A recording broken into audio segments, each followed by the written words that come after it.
Boa noite. Bem-vindos à Semana do Profissional da Educação Física. Aqui você vai se atualizar com o que há de mais relevante atualmente no campo da educação física, sem precisar gastar horas e horas fazendo pesquisas e lendo artigos científicos.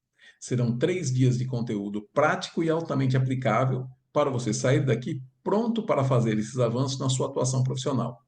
Lembrando que o nosso evento tem certificado de 20 horas. Então, para garantir o certificado, assista às 3 aulas e marque a palavra-chave que cada professor falará ao final da aula. E no final da aula 3, a equipe enviará um formulário para vocês preencherem as palavras-chave e receberem o certificado. Combinado? Então, vamos começar. Bom, acredito que a melhor forma de começar é fazendo uma breve apresentação. É, eu acredito que muitos de vocês já me conhecem, alguns sei que foram meus alunos, mas para quem não me conhece, eu sou o professor Mário Charro, profissional de educação física, especialista em musculação e condicionamento físico e mestre em biotecnologia. Atualmente, eu sou professor universitário, coordenador de cursos de graduação e de pós-graduação na área da educação física. Também tenho alguns alunos de personal trainer e eu sou conselheiro no CREF 4 São Paulo. Sou autor de alguns livros nas áreas de musculação, de avaliação física e de biomecânica. Ao longo de todos esses anos de aulas na graduação e na pós-graduação, alguns dos maiores questionamentos que eu tive foram sobre como prevenir e ou como recuperar lesões. Isso me fez pesquisar cada vez mais quais seriam as melhores estratégias para isso. E depois de analisar muitos e muitos estudos, acabei vendo que, na grande parte das vezes, cuidados simples podem evitar problemas sérios aos nossos alunos ou aos nossos clientes. Hoje eu vou compartilhar parte desse conhecimento aqui com vocês. Inicialmente, eu apresento aqui um artigo que foi um artigo que me chamou muito a atenção, pois ele nos faz refletir sobre uma forma profunda de como as coisas acontecem na relação do controle de carga e na prevenção de lesões. O artigo é esse que aqui se apresenta: o paradoxo, treinamento e prevenção de lesões. Espero que todos estejam prontos e animados para aquilo que vem pela frente. Vamos conversar bastante. Vamos lá, então. Por que que esse paradoxo treinamento e prevenção de lesões, ele acabou me chamando tanto a atenção e por que que a gente fala que ele acaba sendo um marco interessante nas nossas discussões? Porque algumas coisas que aparecem são assim, cargas de treinamento mais altas causam taxas de lesões mais altas. Então, essa é uma pergunta que é feita e que normalmente a resposta é sim, cargas de treinamento mais altas causam lesões mais altas também. Mas em contrapartida, quando a gente observa a segunda questão aqui, ó, o treinamento tem um efeito protetor contra lesões? E normalmente a resposta a essa pergunta também é sim, o treinamento tem um efeito protetor contra lesões. Quer dizer, então, se nós fizermos a relação entre essas duas perguntas, nós poderíamos dizer que o ideal é fazer o treinamento, mas não com cargas elevadas. Fazer um treinamento que, como o pessoal costuma brincar normalmente, um treinamento fofo, né? Um treinamento com cargas baixas. Bom, essa normalmente não é a melhor estratégia. Para que a gente possa, então, entender um pouco melhor quais são os cuidados que devem ser tomados, eu acabo trazendo para vocês aqui algumas evidências em relação aos fatores que eu vou elencar. Então, nós temos inicialmente fatores de risco para as lesões. Quais são os fatores de risco que normalmente são elencados? A gente costuma ver que o nível de prática ele acaba sendo um fator de risco. Então, quando as pessoas fazem a prática de maneira recreativa ou de maneira competitiva, isso acaba, na maneira competitiva, normalmente aumentando o risco para as lesões. Um outro aspecto é a experiência na modalidade ou na atividade. Mais adiante, nós vamos ver um pouquinho mais sobre essa questão da experiência. Quer dizer, será que as pessoas que têm maior risco de lesão são as pessoas que têm mais experiência na modalidade? Ou será que são aquelas pessoas que têm menos experiência na modalidade? Ainda, o histórico de lesões anteriores. Né? Nesse caso, um pouco mais fácil de entender que quem já tem lesões anteriores, a chance acaba sendo um pouco maior de acabar apresentando outras ou novas lesões. A frequência de treinamento, porque alguns aspectos têm que ser levados em consideração. Qual é a frequência ideal de treinamento? Nós temos recomendações em quase todos os casos. Quando falamos em frequência de treinamento, eu não estou dizendo que quanto mais, melhor. mas sim a maneira mais adequada de ser feita é aquela que vai reduzir o risco de lesões. Vamos falar também um pouquinho sobre essas questões. Mudanças na carga de treino. Nós abordaremos também as mudanças na carga de treino e como que essas mudanças na carga de treino podem ter um impacto ou na prevenção ou até mesmo no aumento do risco de lesões. Falaremos também sobre a utilização excessiva de uma determinada estrutura. Então, obviamente, isso pode estar associado só à utilização excessiva pontual ou com uma grande frequência de treinamento, relacionando com itens anteriores. Bom, então esses são fatores de risco para as lesões e nós precisamos saber, então, como que a gente pode fazer, ou qual seria a estratégia mais adequada para nós trabalharmos essas questões que aqui se apresentam. Então, vamos seguir em frente e vamos ver como que seria o trabalho. Bom, nós começamos falando um pouquinho sobre objetivos neuromusculares. Então, quais são esses objetivos neuromusculares que nós podemos apresentar aqui? Então, eu já estou, na verdade, adiantando que a nossa discussão, como nós estamos falando de lesões, né? Essas lesões, elas ficam muito mais relacionadas ao aparelho locomotor, né? Ao sistema neuromuscular ou músculo esquelético, se vocês assim preferirem chamar. Quais são os objetivos que normalmente nós temos nessa relação? Quando você faz um treinamento neuromuscular, a ideia é que você acabe tendo, então, a melhoria da consciência postural. Não só melhoria da consciência postural das pessoas de uma maneira geral, no dia a dia delas, mas também durante a realização dos exercícios, e isso acaba tendo também como sendo, ou sendo também uma característica de objetivos neuromusculares. A melhoria da coordenação. Essa coordenação, nós podemos falar tanto de coordenação intramuscular quanto uma coordenação intermuscular. Isso também acaba gerando aquela questão, né, de aprendizado de gesto motor, então está relacionado com outros fatores aqui que serão apresentados. Aumento da força por adaptação neural e adaptação hipertrófica. Isso também normalmente é um objetivo neuromuscular, tanto você aumentar a força de maneira isolada, quanto também gerar hipertrofia muscular, que acaba sendo objetivo de muitas pessoas que buscam o treinamento de força com objetivos estéticos. Aumento da eficiência nos movimentos, quer dizer, se eu melhorar aquela coordenação neuromuscular que eu falei ali em cima, eu acabo melhorando a eficiência dos movimentos também. Então, podemos falar sobre melhoria no recrutamento das unidades motoras, aumento na taxa de disparo, são alguns fatores bem importantes nesse sentido. Podemos falar da melhoria do equilíbrio. Então, a pessoa que melhora o seu equilíbrio, ela também acaba tendo benefícios importantes, não só em relação ao equilíbrio, mas em relação a outras condições. Podemos falar da melhoria da sinestesia e, por fim, que é o nosso grande intuito, né, nesse nosso bate-papo de hoje, a prevenção e a reabilitação de estruturas afetadas por lesão. Então, esses são aspectos que serão abordados aqui ao longo do nosso primeiro dia de palestra. Seguindo em frente, então, vamos a algumas evidências. Então, que evidências são essas? Eu coloquei evidências que são pontuais, relacionadas muito comumente à característica ou às perguntas que as pessoas normalmente nos fazem em relação às dúvidas, né, que essas pessoas têm em relação à prevenção de lesões ou até mesmo à reabilitação em alguns casos. Então, uma pergunta bastante frequente é, em relação ao treinamento para crianças e adolescentes.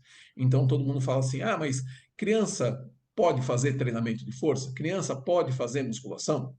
Então, essa pergunta, ela acaba trazendo, nos remetendo a uma questão histórica, onde todo mundo fala, não, criança não pode fazer musculação porque a musculação atrapalha o crescimento das crianças, porque a musculação pode prejudicar as estruturas corporais, enfim, tinha uma série de questões que eram levantadas em relação a isso.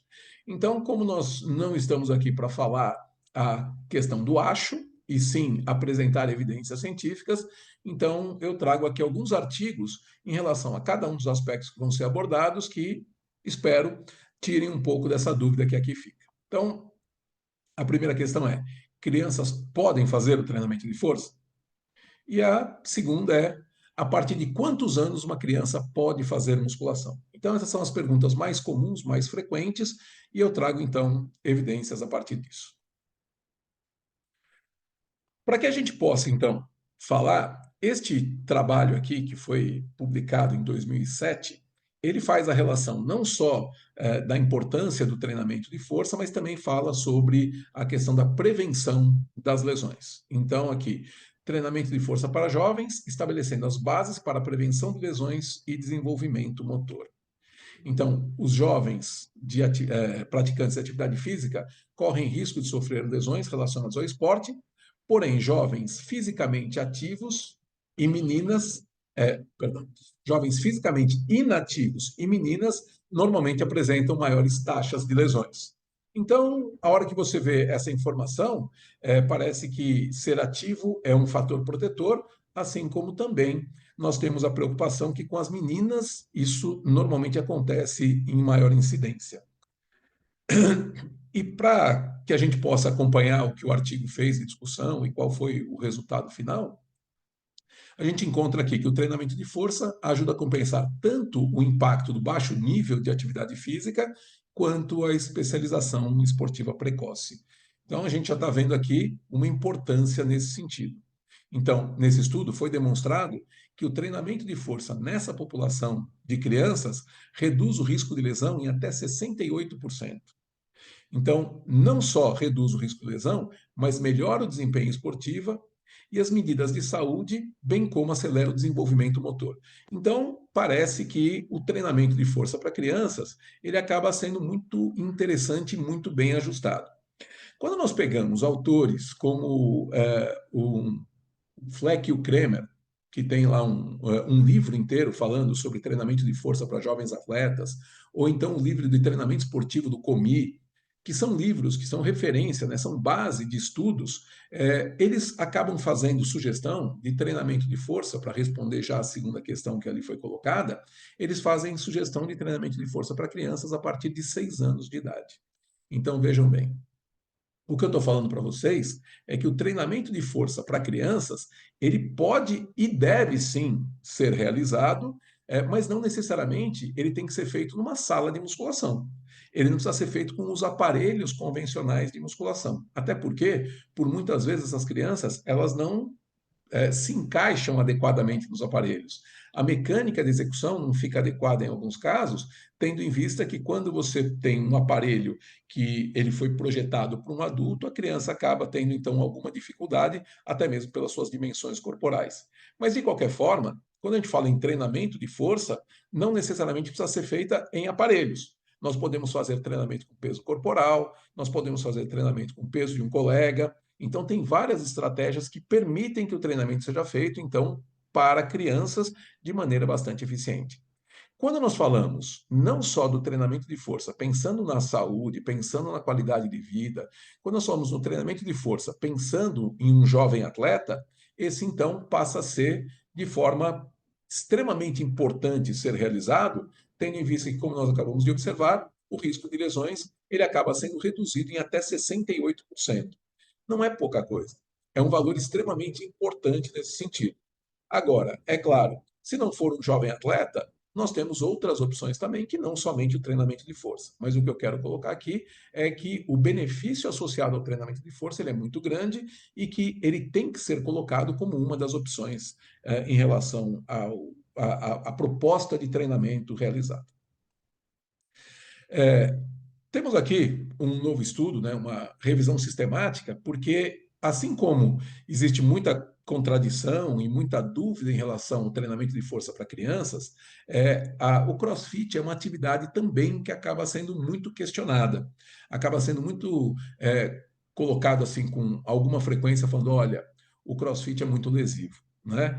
E nós normalmente acabamos vendo se os trabalhos, né, acabam apontando para a gente se esse CrossFit realmente ele é muito lesivo, qual a característica dele, como que a gente pode pensar em fatores de risco associados, e isso nos traz também algumas outras informações importantes em relação à prevenção de lesões, pensando sim na prática de exercício físico e na quantificação de carga, né, no controle de carga nesse caso. Então, o objetivo deste outro estudo aqui foi identificar potenciais fatores de risco para lesões em praticantes de CrossFit para o desenvolvimento de programas para a prevenção de lesões. Então, nós vimos que, como resultado nesse estudo, a carga de treinamento e o nível de experiência com o CrossFit são fatores potencialmente importantes na etiologia da lesão. Então, indicando que atletas iniciantes no CrossFit e em momentos de aumento de carga, eles devem ter uma supervisão mais próxima. Então, por que chegou-se a essa conclusão aqui? Né? Por que esse estudo acaba mostrando essa condição? Porque quando você pega alguns alunos avançados no CrossFit, esses alunos avançados, eles normalmente têm uma incidência de lesão que é exatamente igual à média das outras atividades físico-esportivas. Então, se você for comparar o CrossFit com atividades como o handball, por exemplo, o basquetebol, por muitas vezes a incidência de lesões no CrossFit é menor do que nesses atletas. Mas quando nós pegamos e comparamos com atividades que são mais tradicionais e que não são atividades competitivas, como, por exemplo, a musculação convencional, aí a incidência de lesão no CrossFit acaba sendo um pouco maior. Mas ele está na média, né, das lesões esperadas. Mas quando os alunos no CrossFit são iniciantes, a quantidade de lesões ela é significativamente maior do que naquelas pessoas que estão lá fazendo treinamento há mais tempo. Ou seja, depois de 6 meses, um ano de treinamento, as taxas de lesão acabam ficando semelhantes às lesões de outras modalidades esportivas. Então, precisamos tomar cuidado quando o aluno é iniciante e também nos aumentos de carga, que é o que a gente observa agora nos próximos slides, falando sobre o risco, né, dessa carga aumentada e como ela deve ser aumentada, até porque a ideia não é fazer o treinamento fofo, como nós falamos, né, como nós brincamos aqui, é que você faça um treinamento que atenda às demandas, que faça com que as pessoas possam evoluir na sua condição física, melhorar o seu nível de aptidão física. Então, a gente vai observar aqui, ó, que naquele estudo inicial, que falava, né, do paradoxo, vocês vão ver que as cargas de treinamento, né, por semana, elas podem e até devem ser aumentadas. Mas se vocês observarem aqui nesse gráfico, quando os aumentos na carga de trabalho, eles são de baixa amplitude, e aqui até fala assim, redução nas cargas de trabalho, então quando a gente vai de uma redução de 5% nas cargas de trabalho até um aumento de 10% nessas cargas de trabalho, o risco de lesão, ele é bem baixo. Ele é baixo assim, ele é inferior a 10% em relação à população praticante. Porém, quando esses aumentos de carga, eles acabam sendo ampliados, quando nós chegamos em valores como 15%, 20%, 30%, 40%, se vocês observarem, eles vão crescendo aqui de maneira exponencial, ou o risco vai aumentando de maneira muito importante quando o aumento de carga ao longo da semana, ele acaba sendo num percentual muito alto. Então, as alterações semanais de carga, num estudo que o Tibana fez, né, o Ramires, um colega nosso, acabou fazendo sobre essa questão do aumento de carga. Então, quando a carga de treinamento se mantém constante, alterando entre 5% e 10%, a probabilidade de lesão reduz em 10%. Entretanto, quando a carga aumenta mais do que 15%, o risco de lesão se eleva para 21% a 49%. Então vejam que o aumento de carga ao longo de uma semana, ele acaba sendo extremamente importante para que você tenha ou a prevenção da lesão ou o aumento no risco dessa lesão. Olha que interessante essa situação. E por muitas vezes as pessoas não se preocupam com isso. As pessoas não percebem o aumento, em especial com alunos iniciantes. Então, por muitas vezes você tem lá um aluno, vamos pegar como exemplo a própria sala de musculação, que ele está fazendo um exercício, sei lá, um tríceps na polia, e ele faz o tríceps na polia, né, sei lá, uma senhora, já seus 40 e tantos anos, fazendo tríceps na polia alta com 15 quilos. E aí o professor vai e fala assim, podemos aumentar um pouquinho o peso? Aí fala, acho que sim, né? Acho que eu consigo fazer com um pouco mais. E ele, dos 15 quilos, ele aumenta para o próximo tijolinho, que são 20 quilos. Fala, não, tudo bem, né? Foi um aumento só de 5 quilos. Não é essa a relação. O aumento foi só de 5 quilos, mas se vocês prestarem atenção, 5 quilos em relação aos 15 que ela estava realizando, isso representa 33% de aumento na carga de trabalho. E é claro que eu estou pegando uma situação bem específica, né? É um foco muito pontual, mas é só para demonstrar que não é comum, ou não é incomum, na verdade, as pessoas acabarem realizando o treinamento e gerando aumentos de carga de trabalho que são superiores a esses 10% que nós estamos falando. Então, quando os aumentos na carga de trabalho, e aqui eu falei de maneira pontual, mas é pensando na carga do treinamento como um todo e não de um exercício, né? Quando os aumentos acabam sendo muito abruptos, esses aumentos eles são chamados de spike. Então, precisamos tomar cuidado com esse spike para que isso seja uma estratégia de melhorar o nível de aptidão física da pessoa, né, a estratégia do aumento de carga, e não um aumento que seja substancial e possa gerar, então, um aumento no risco de lesão. Bom, aqui trazemos um outro estudo que é uma relação, uma revisão sistemática que foi realizada sobre o treinamento de isquiotibiais para que seja possível, então, avaliar quantitativamente a eficácia dos programas de treinamento para reduzir a incidência de lesões e também para gerenciar os fatores de risco de lesões. Então, esse estudo aqui, pensando nos isquiotibiais, porque acabam representando um grupo muscular que ele tem uma incidência alta de lesão, então muitas são as pessoas que acabam tendo distensões, né, nesse grupamento posterior de coxa, né, então os isquiotibiais eles chamam muito a atenção e nós temos aí a preocupação também com eles. Então, quais foram os resultados desse estudo? Esse estudo mostrou que a força concêntrica dos isquiotibiais aumenta com o treinamento excêntrico, aumenta com a restrição do fluxo sanguíneo, aumenta com exercícios de agachamento completo e com métodos de treinamento pliométrico. Então, isso nós estamos falando no aumento da força concêntrica desses isquiotibiais. A força excêntrica, ela também aumenta com o treinamento excêntrico, com o treinamento concêntrico e com o treinamento pliométrico. E aqui a gente vai perceber, então, nesse terceiro resultado, que o treinamento excêntrico reduz a incidência de lesão dos isquiotibiais entre 56,8% e 70%, e melhora significativamente a relação funcional entre os isquiotibiais e o quadríceps, bem como reduz também a assimetria de força dos membros. Então, vejam só, nós estamos falando desse treinamento excêntrico que ele aumenta a força concêntrica, ele aumenta a força excêntrica e ele reduz a incidência de lesões. Qual seria o motivo para isso? Bom, eu acho que é claro para todo mundo que esse grupamento muscular, esses posteriores de coxa, eles têm uma incidência alta de lesão, porque durante muitas das atividades, em especial aquelas que dependem de corridas, né, de arranques muito rápidos, freadas muito rápidas, essas atividades elas acabam fazendo com que os isquiotibiais tenham que controlar a movimentação de joelho e de quadril.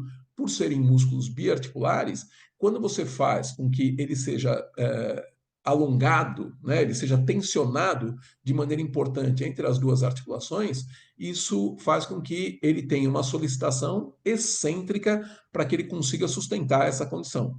Aí, o que acontece é que, se por acaso você não tiver uma boa condição de contração excêntrica, provavelmente a lesão acaba acontecendo. Então, nessa situação, se eu exigir muito de uma contração excêntrica sem ter a capacidade, sem ter a condição dessa musculatura suportar a isso, a chance da lesão acaba sendo maior. Então, nós estamos vendo que uma das estratégias para reduzir a incidência de lesões é aumentar, então, a condição de força dessa musculatura, em especial gerando treinamentos excêntricos. E olha que, mais uma vez, não é pequena a redução na incidência de lesões dos isquiotibiais, de 56,8% a 70%. Quando fala em reduzir a assimetria de forças entre os isquiotibiais e o quadríceps, ou entre um segmento e outro, né, o membro inferior esquerdo e o direito, isso também se torna muito importante, porque a bibliografia já tem muito consolidado que quando você não tem uma proporção adequada de força entre o quadríceps e os isquiotibiais, isso aumenta também o risco de lesão. Nós vamos tratar disso agora nos próximos slides também, tá bom? Então, ter um equilíbrio de forças entre essa musculatura, acaba sendo algo muito importante. Eu até trago aqui algumas informações, né, que a gente tem em relação a isso, porque espera-se que os isquiotibiais eles tenham aproximadamente 2/3 da força do quadríceps em movimentos de baixa velocidade e que eles tenham a mesma condição de força do quadríceps para movimentos de alta velocidade. Então, para isso, nós temos que trabalhar ou treinar essa musculatura de maneira adequada. O treinamento de força convencional e o alongamento estático normalizam a relação entre quadríceps e isquiotibiais e os desequilíbrios de flexibilidade. O que isso está trazendo de informação? Porque quando nós vemos essa proposta que eu tenho que ter em velocidades menores, que os isquiotibiais têm 2/3 da força do quadríceps, por muitas vezes na cabeça das pessoas falam assim, então eu tenho que treinar mais o quadríceps do que os isquiotibiais. E isso não é verdade. Quando você treina de maneira igualitária, quando você treina de maneira equilibrada os músculos, né, os extensores dos joelhos, flexores dos joelhos, extensores do quadril, os flexores do quadril, esse treinamento convencional associado ao alongamento também, eles normalizam a relação entre quadríceps e isquiotibiais. Então, treinar de maneira equilibrada, treinar com a mesma proporção, é o que vai fazer com que você tenha esse equilíbrio, né, na relação funcional entre o quadríceps e os isquiotibiais. Próximo item. O alongamento estático produz maiores ganhos de flexibilidade do que a facilitação neuromuscular proprioceptiva e o alongamento dinâmico também. Então, aqui no caso, é uma sugestão, isso não é consolidado, né, na bibliografia. Alguns trabalhos mostram que a facilitação neuromuscular proprioceptiva acaba apresentando resultados melhores no ganho de flexibilidade do que o alongamento estático, o alongamento dinâmico. Mas, de qualquer forma, neste estudo, o que se mostrou foi que o alongamento estático produziu ganhos maiores aqui. E ainda, nós temos que o comprimento do fascículo aumenta com o treinamento excêntrico, com o treinamento de sprint e diminui com o treinamento concêntrico. Então, esse comprimento do fascículo, ele se torna importante também nessa situação da prevenção de lesão. Então, quando a gente faz uma leitura desta, pode falar assim, bom, então eu não devo fazer o treinamento concêntrico. Não é verdade, o treinamento concêntrico deve ser feito, ele vai diminuir caso eu não tenha em paralelo um treinamento eficiente de alongamentos, né, exercícios de alongamentos para tentar melhorar a flexibilidade ou, no mínimo, manter essa flexibilidade. E como vocês viram, o treinamento concêntrico, ele aumenta a força, inclusive a força excêntrica. Então, vale a pena, sim, o treinamento concêntrico também.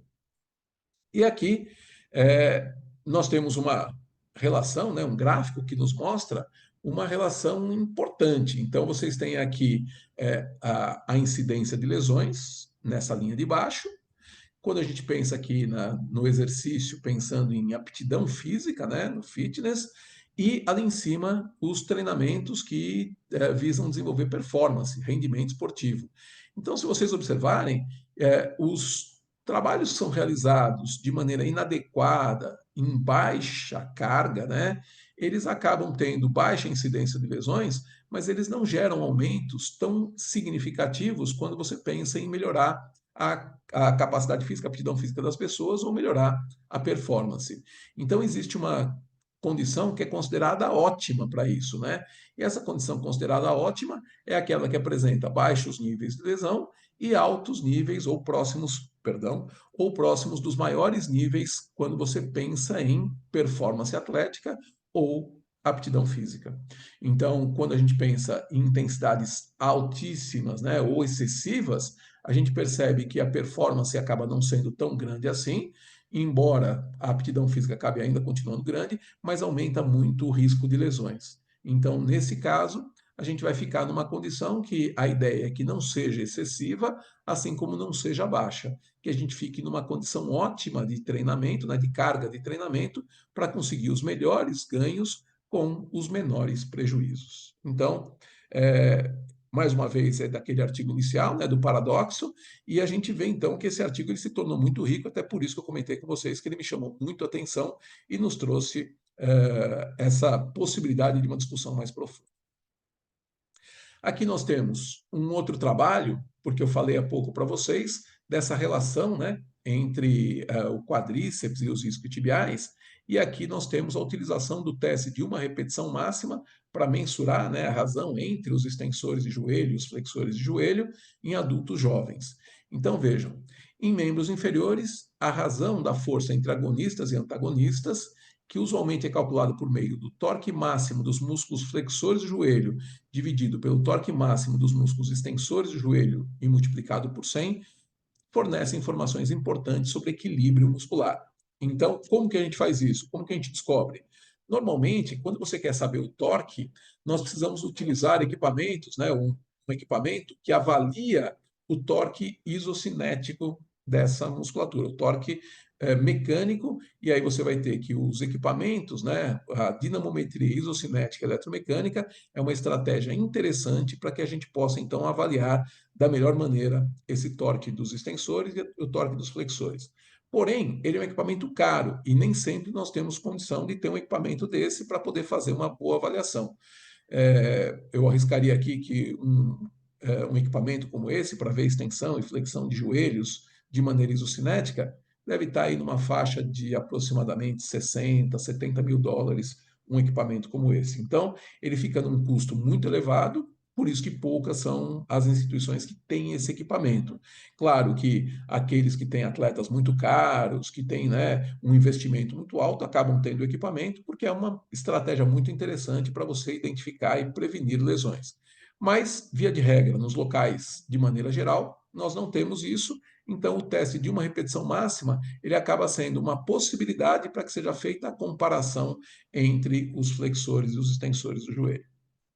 Então, o artigo mostra que em indivíduos com desequilíbrios entre agonistas e antagonistas maiores do que 10%, o risco de lesão é de 3 a 20 vezes maior do que indivíduos sem desequilíbrios, sugerindo uma maior suscetibilidade à lesão nos grupos, no grupo que for mais fraco, né? Normalmente, como eu falei para vocês, normalmente os isquiotibiais acabam sendo um pouco mais fracos e, consequentemente, eles acabam tendo uma incidência maior de lesões. Aqui foi feito um estudo também, porque as lesões em membros inferiores elas são muito frequentes. E esse trabalho aqui, ele traz uma outra informação de um outro aspecto que é importante, que é interessante, né, que nós precisamos fixar a nossa discussão, que é em relação aos proprioceptores, né, do treinamento proprioceptivo e a prevenção de lesões. E o treinamento proprioceptivo, ou sensório-motor, como alguns preferem chamar, ele vem evoluindo muito nos últimos tempos. Então, falava-se muito pouco sobre um treinamento proprioceptivo. E hoje em dia se fala muito do treinamento proprioceptivo, exatamente porque ele se mostrou extremamente eficiente na característica da prevenção de lesões. Então, aqui a gente vê que a instabilidade de apoio em um único membro é um fator de risco para lesões nos membros inferiores. Então, como nós temos em várias modalidades esportivas que por muitas vezes os atletas eles ficam em apoio único, né, em apoio unipodal, e a chance da lesão acaba sendo uma chance, né, ou aumenta um fator de risco nesse sentido, porque quando você está num apoio bipodal, isso faz com que você tenha uma base maior e, consequentemente, um equilíbrio maior. A base unipodal, ela te traz um desequilíbrio, ela te traz uma instabilidade. Então, quando a gente fala em instabilidade, os proprioceptores, eles estão diretamente relacionados a essa questão. Falo daqui a pouquinho um pouco mais sobre eles, mas em especial falando sobre o órgão tendinoso de Golgi e principalmente o fuso neuromuscular. Então, quando a gente observa esse estudo aqui, ele teve como objetivo avaliar a eficácia de programas de treinamento proprioceptivo com base na instabilidade para reduzir entorses de tornozelo, entorses de joelho e dores lombares. Então, quando você observa o treinamento proprioceptivo, normalmente esse treinamento ele acaba sendo feito em superfícies instáveis. Então, como nós somos de membros inferiores, você utiliza normalmente uma cama elástica, um equipamento como aquele chamado balancim, ou aquela meia bola, né, de borracha lá que o pessoal chama de bozu. Então nós temos alguns equipamentos que favorecem o treinamento, que quando você faz um treinamento numa superfície instável, ela acaba fazendo com que o fuso neuromuscular perceba mais rapidamente a mudança na posição das articulações em função, né, do distanciamento entre a origem e a inserção do músculo, ativando o fuso neuromuscular, e esse informa o sistema nervoso central dessa movimentação. Então a resposta se torna uma resposta mais rápida, e com essa resposta mais rápida, reduz então o risco de lesão, ou reduz o risco de uma lesão como entorses, em especial no tornozelo, e a gente vai ver aqui que também acaba reduzindo de maneira importante as dores lombares. Então, dando sequência aqui, o método que foi realizado esse trabalho, um método bastante interessante, ele foi um trabalho longitudinal. Então, ele foi feito ao longo de muitos anos. Então, no primeiro biênio, que foi entre 2004 e 2006, o programa consistia em exercícios proprioceptivos clássicos, né? Então, aqueles mais tradicionais. No segundo biênio, o treinamento passou a ser quantificável, né? E, além de ser quantificável, interativo por meio de estações proprioceptivas eletrônicas. Então, eles foram além, trabalhando não só com os exercícios em superfícies instáveis tradicionais, como as que eu falei, mas usando também aquelas plataformas vibratórias e outras estratégias que poderiam colaborar para que a pessoa respondesse ainda melhor ao tempo de reação em relação a esses proprioceptores. E no terceiro biênio, de 2008 a 2010, a intensidade e o volume do treinamento aumentaram, enquanto a duração da sessão diminuiu. Então, foi feito um trabalho com uma quantidade de treino semelhante, só que com uma intensidade maior, e, consequentemente, isso fez com que o trabalho tivesse uma outra característica. E olha os resultados desse estudo, que interessantes, né? Então, nós estamos falando de um estudo aqui que foi de longo prazo. Então, se vocês olharem, foram de 2004 a 2010, foram 6 anos aqui em que os treinamentos proprioceptivos foram aplicados, foram oferecidos para ver o que aconteceu. Então, os resultados mostraram uma redução significativa na ocorrência de entorses de tornozelo em 81% do primeiro para o terceiro biênio. Então, olha que impacto um treinamento proprioceptivo traz na prevenção de lesões. E a lombalgia apresentou resultados semelhantes, com redução de 77%, 77,8%. O único que não teve uma redução significativa foram os entorses de joelho. Mas aqui, o motivo para isso é porque, normalmente, os entorses de joelho, eles não acontecem, né, ou pelo menos é o que a gente tem encontrado, eles não acontecem exclusivamente, nem prioritariamente, em função dessa condição proprioceptiva. Eles têm outros fatores associados que a gente apresenta, então, na sequência aqui para vocês. Então, esses achados indicam melhorias no controle proprioceptivo em apoio único, podem ser um fator chave para a redução de entorse de tornozelo e dores lombares. Esse aqui, ele já começa a trazer, então, a questão das lesões que são mais comuns na articulação do joelho.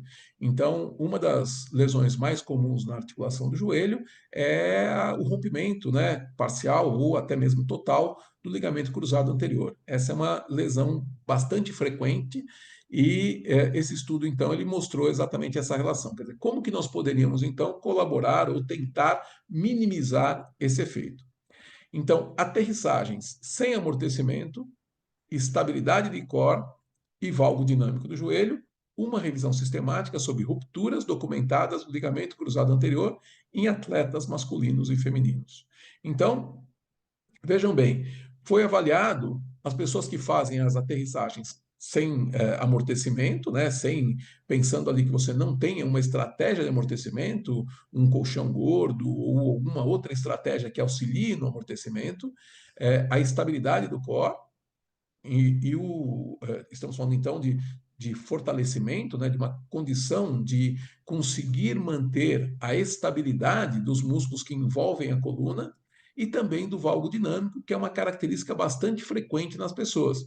Elas, enquanto abaixam e levantam, o joelho faz aquele, né, aquele S, assim, daquela escorregadinha para dentro, formando o valgo dinâmico. Então, essa revisão sistemática, ela fez documentalmente a revisão, né, ou levantou as lesões de ligamentos cruzados anteriores em atletas masculinos e femininos. Então, as lesões do ligamento cruzado anterior ocorrem por mecanismos de contato e não contato. Então, em alguns casos, o contato físico com o adversário, em outros casos, não pelo contato, mas sim pela ação que aquela estrutura acaba tendo, ou a solicitação que aquela estrutura acaba tendo, e que acaba não suportando a carga que foi aplicada a ela. A primeira é mais comum no sexo masculino, que são esportes de contato, que por muitas vezes são mais típicas no sexo masculino, não que sejam exclusivas, mas é mais comum de encontrar. E a segunda, que é com o não contato, é mais comum no sexo feminino. Então, é a primeira observação que se teve nessa revisão sistemática. Essa revisão demonstrou que a baixa estabilidade do core, aterrissagem sem amortecimento e pouca força de abdutores do quadril com o aumento do valgo dinâmico de joelho podem contribuir para o aumento do risco de lesão do ligamento cruzado anterior em atletas jovens. E aqui você fala assim, poxa, então apareceu mais uma informação, né? A pouca força dos abdutores do quadril.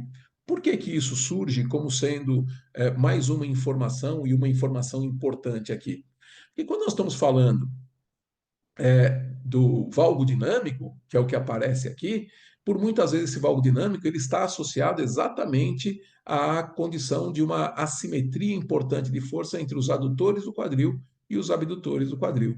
Então, quando eu tenho adutores que são mais fortes do que os abdutores, normalmente eles tracionam internamente e o joelho acaba sendo tracionado para dentro. Então, durante a execução, ele é tracionado para dentro e depois você acaba fazendo a compensação disso e por isso que gera aquele valgo dinâmico que nós comentamos há pouco.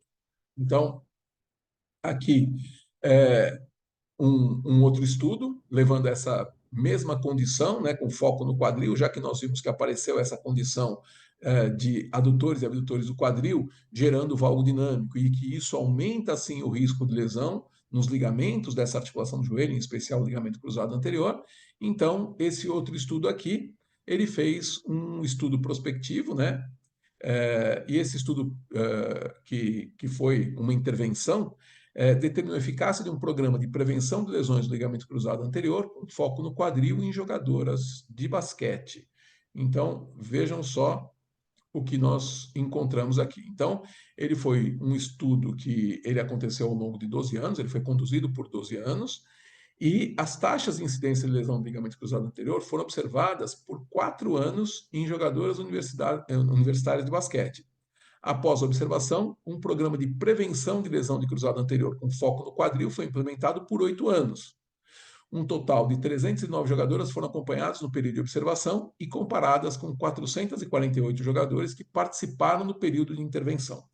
Então, só para ficar claro, o que aconteceu aqui? Durante 4 anos, foram só observadas as incidências de lesão. O que teve de lesão nesses 4 anos? E depois disso, teve a intervenção.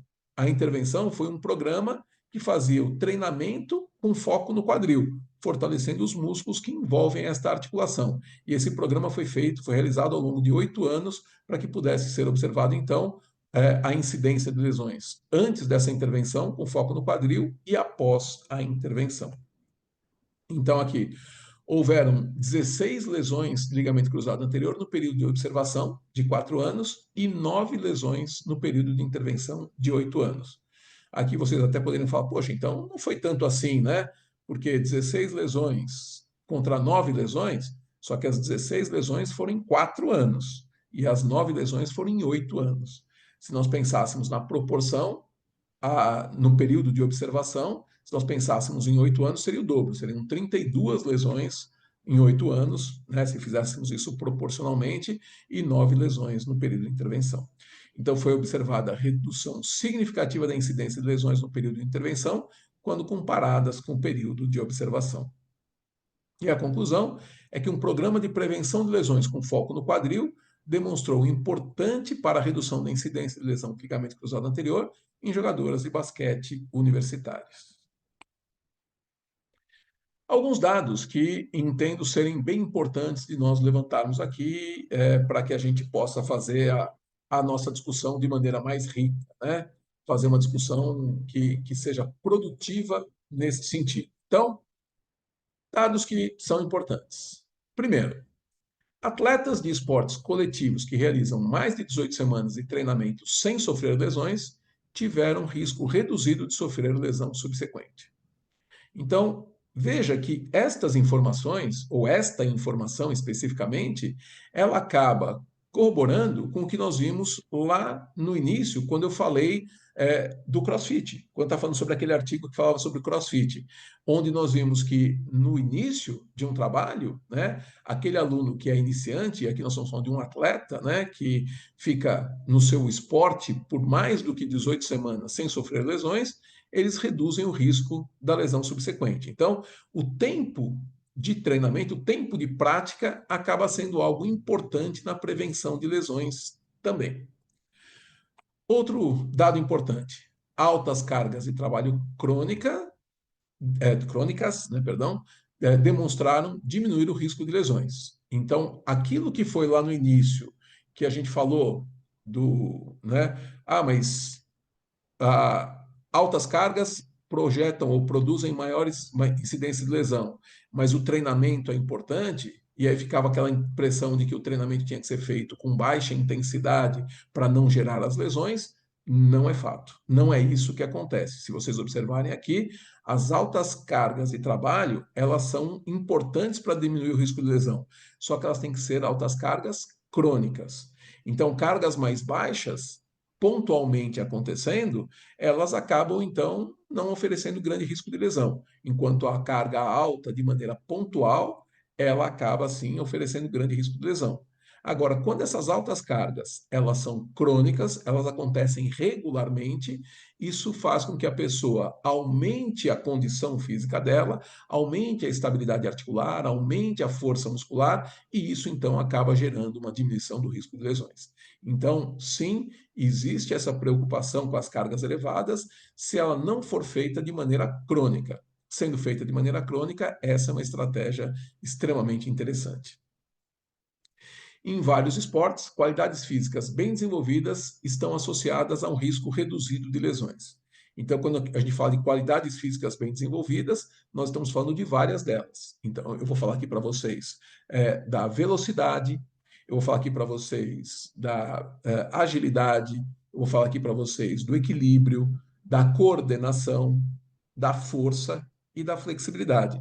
Essas são capacidades físicas ou qualidades físicas, se vocês assim preferirem chamar, que quando elas estão bem desenvolvidas, elas ajudam a reduzir a incidência de lesões. Então, por isso que o treinamento acaba sendo não só para melhorar a performance do atleta, mas também para reduzir o risco de lesão nessa população. Ainda aqui, há evidências que o treinamento insuficiente pode aumentar o risco de lesão. Então, por que que isso acontece? Porque quando você tem um treinamento insuficiente, embora você não tenha um nível de aptidão física muito bom, às vezes você precisa fazer alguma coisa que depende de muita intensidade. E se a musculatura, se as articulações, se as estruturas do aparelho locomotor não estiverem aptas, não estiverem prontas, então o risco é maior do que para uma pessoa que tem um bom nível de aptidão física. Ou seja, se ela tiver um treinamento suficiente, ela diminui o risco de lesões. Seguindo em frente, nós temos aqui algumas recomendações para o treinamento físico. Então, quando eu falo de recomendações para o treinamento físico, agora eu estou entrando num outro aspecto. Qual aspecto que nós vamos falar? Bom, até agora nós falamos então sobre o risco de lesão. Então, quando você fala quais são os fatores que oferecem risco de lesão, nós identificamos lesões para entorse, lesões para, né, e aí falei de tornozelo, falei entorse de joelho, falamos sobre as dores lombares, falamos das lesões de CrossFit, que a maior parte delas acabam acontecendo em membros superiores, falamos da condição das crianças, então nós levantamos vários aspectos aqui, e esses aspectos todos que foram levantados, eles são aspectos importantes de serem observados na hora da prescrição do treinamento, quando você pensa, então, em cuidados com a prevenção dessas lesões. E aqui a gente pega recomendações que são feitas de algumas associações, né? Então, nós temos lá uma a Academia Americana de Terapia, né, Física nos Esportes.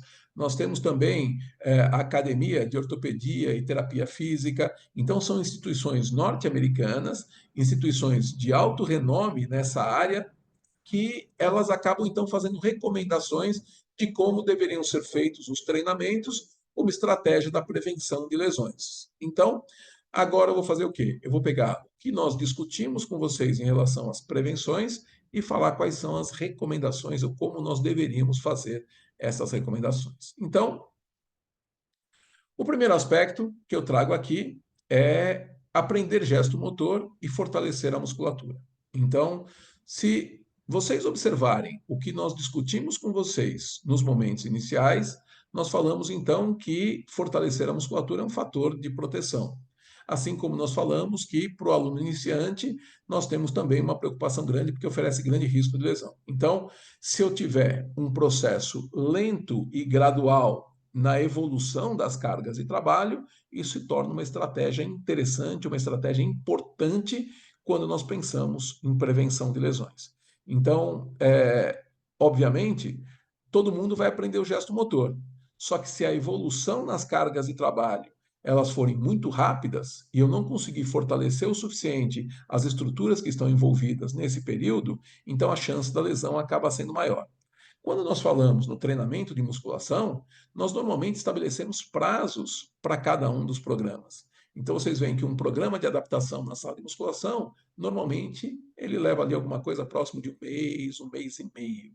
Esse um mês e meio, mesmo que a pessoa evolua de maneira mais rápida, a gente costuma manter o treinamento com essa característica, com aquela montagem que é um pouco mais simples de ser executada, para que os alunos realmente consigam, com isso, se adaptar, adaptar as estruturas, porque cada estrutura corporal tem um tempo diferente de adaptação.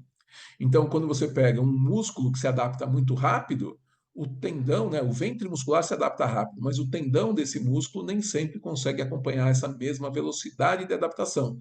É por isso que as pessoas que pegam um aluno e já entram direto num programa mais avançado e começam a forçar, a cada vez que o músculo consegue trabalhar com mais peso, com maior carga de trabalho, a pessoa aumenta, aumenta, aumenta, normalmente acaba aparecendo uma situação que é uma tendinite.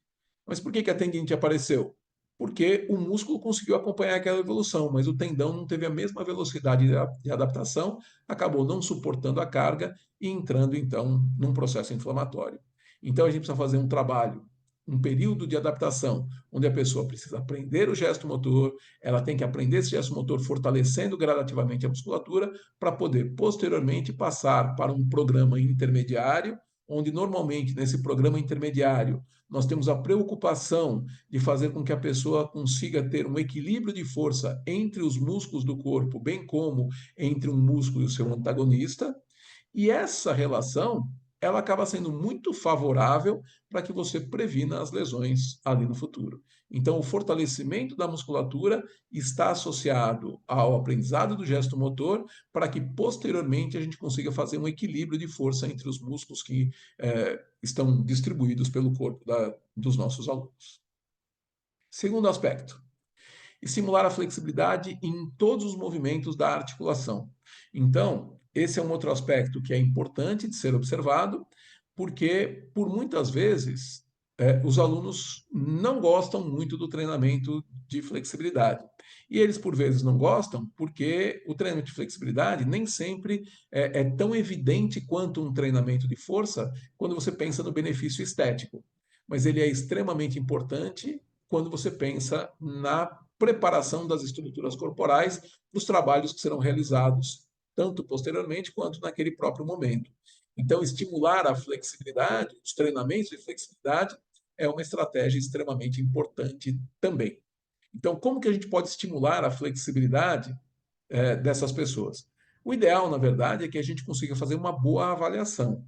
Se nós tivermos uma boa avaliação da flexibilidade, nós vamos conseguir saber onde essa pessoa tem mais facilidade, onde ela tem mais dificuldade, para que a gente possa dar ênfase naqueles pontos em que a dificuldade é maior e não tanta ênfase onde a dificuldade é menor. Então, o ideal é que a gente faça uma avaliação adequada, verificando para cada movimento naquela articulação quais são os seus limites. acho que um exemplo bastante clássico em relação a problemas que estão associados também à flexibilidade são as lesões de manguito, né? Então, o manguito rotador na articulação do ombro, ele se torna uma grande preocupação. E você vê que normalmente as pessoas que têm a lesão de manguito, elas normalmente já têm uma diferença muito grande de flexibilidade entre a rotação interna e a rotação externa, uma diferença de força entre os rotadores internos e os rotadores externos, e isso se potencializa quando surge a lesão de manguito, porque ela não consegue mais fazer os exercícios com tanta facilidade, porque a lesão normalmente acaba gerando dor, e nesse sentido ela aumenta a diferença entre a força e a flexibilidade de rotadores internos e externos. Então, a articulação saudável é aquela articulação que consegue fazer bem as duas coisas.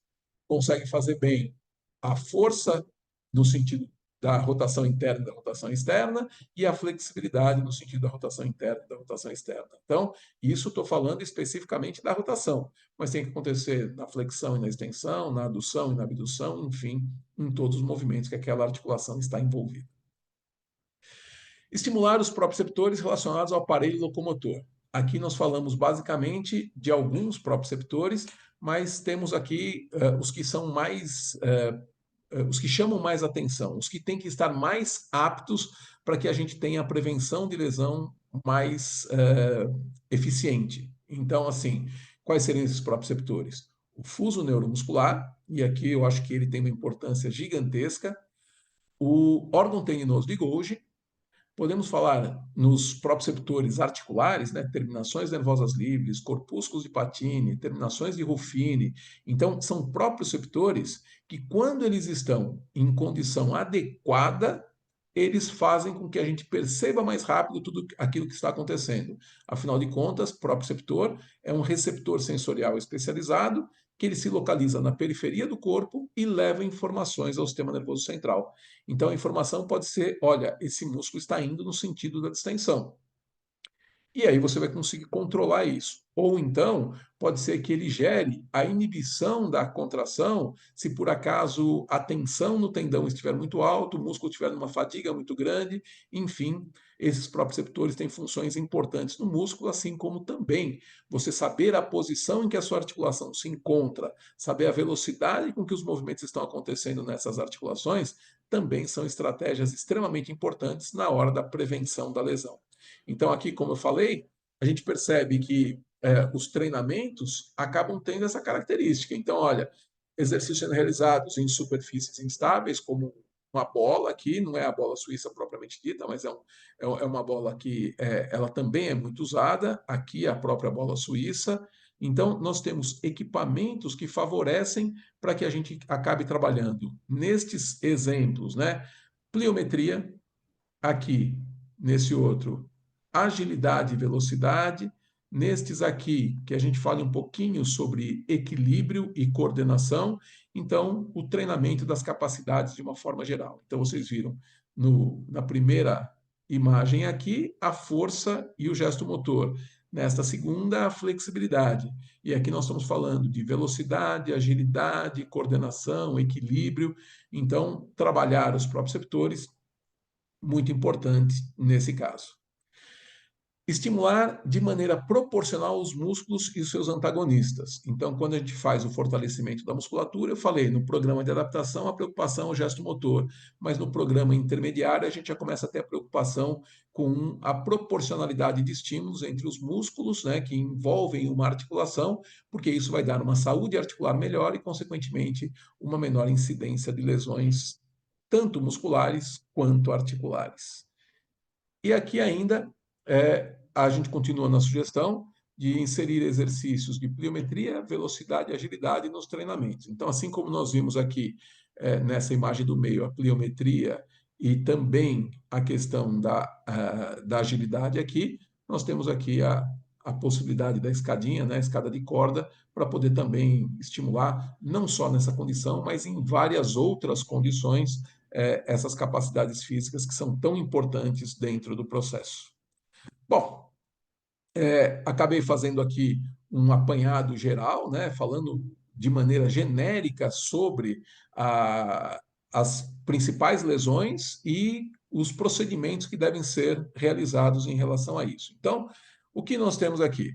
Eu gostaria muito que estas informações, elas não fossem as únicas informações, mas que elas pudessem, de alguma forma, colaborar com vocês em relação à aplicação dos trabalhos de vocês. Quer dizer, no dia a dia de vocês, que vocês possam já estar utilizando estas informações para que vocês tenham uma prevenção adequada das lesões que os alunos, os clientes de vocês podem ter.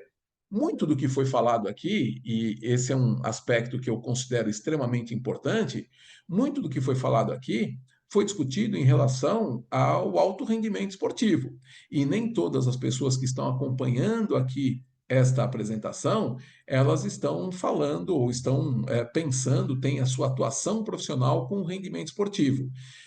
E é claro que a gente sempre toma muito cuidado quando nós falamos da solicitação de um alto atleta, de um atleta de alto rendimento, perdão, assim como também a gente tem que pensar que nem todas as informações elas são imediatamente transferidas para as pessoas que não são atletas, mas os fatores que são predisponentes das lesões, eles são os mesmos. Então, claro que nós não vamos treinar aqueles clientes que não são clientes de alto rendimento esportivo, da mesma forma que nós trabalhamos com aqueles de alto rendimento esportivo.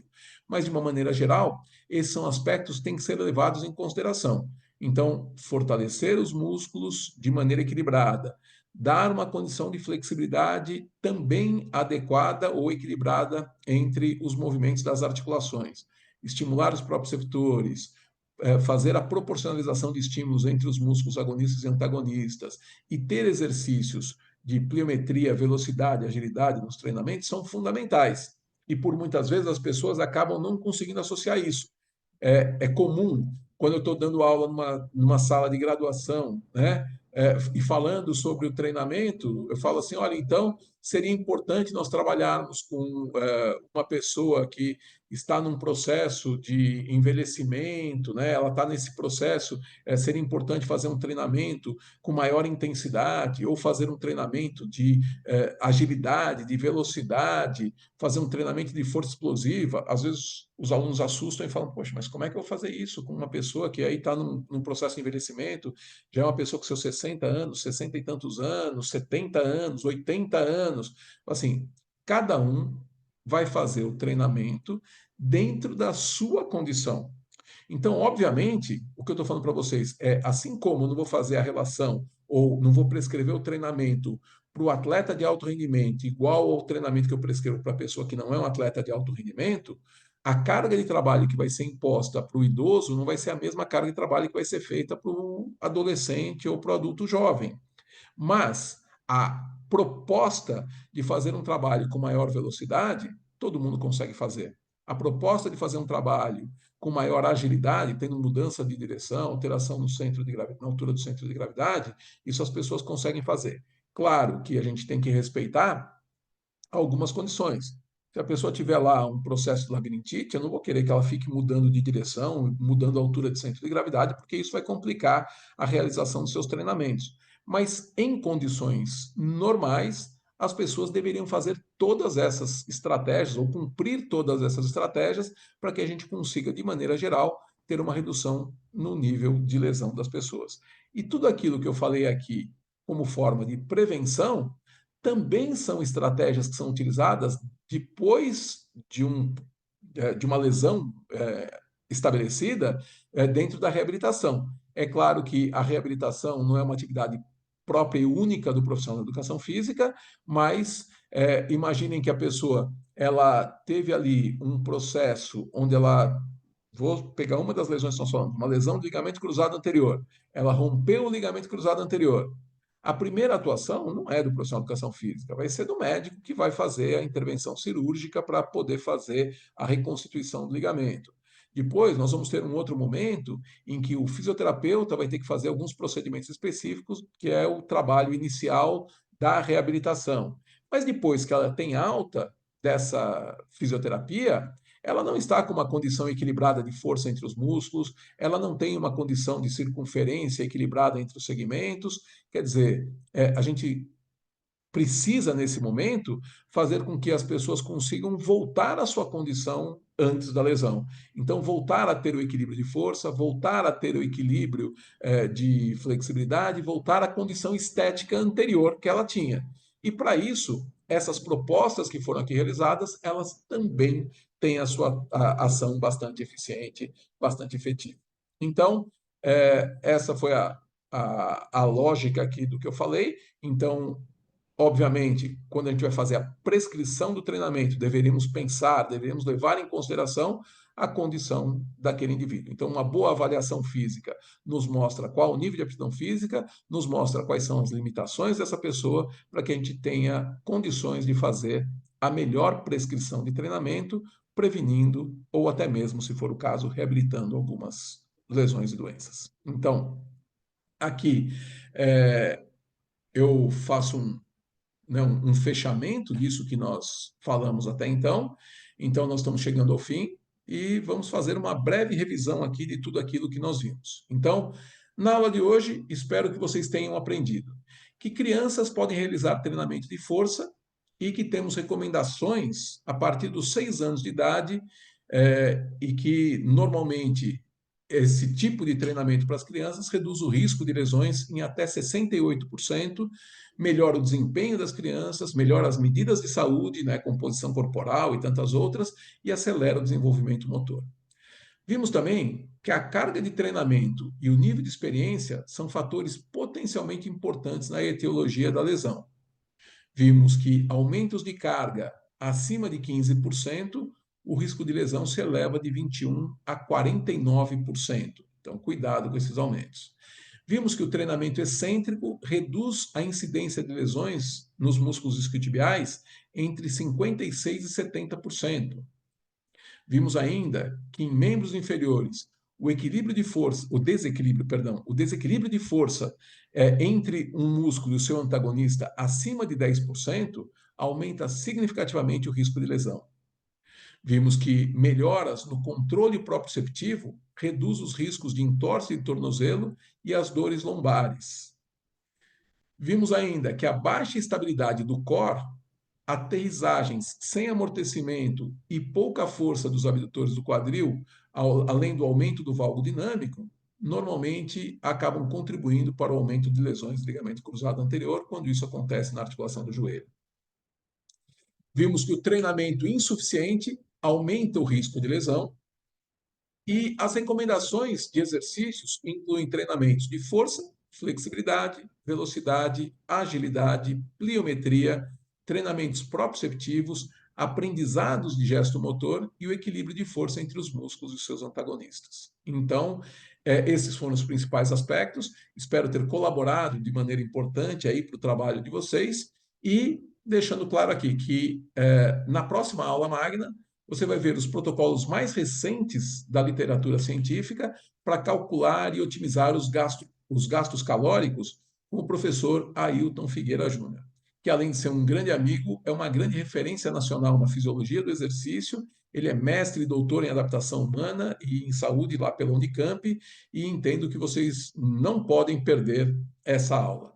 Então, essa aula vai acontecer na quarta-feira, às 21 horas. Então, já se programem para estar aqui junto com o professor Ailton, que, pelo que eu vi, dei uma olhada geral na preparação da aula dele. Nós estivemos juntos nesse final de semana, num evento lá em Campinas, e ele estava montando a aula está imperdível.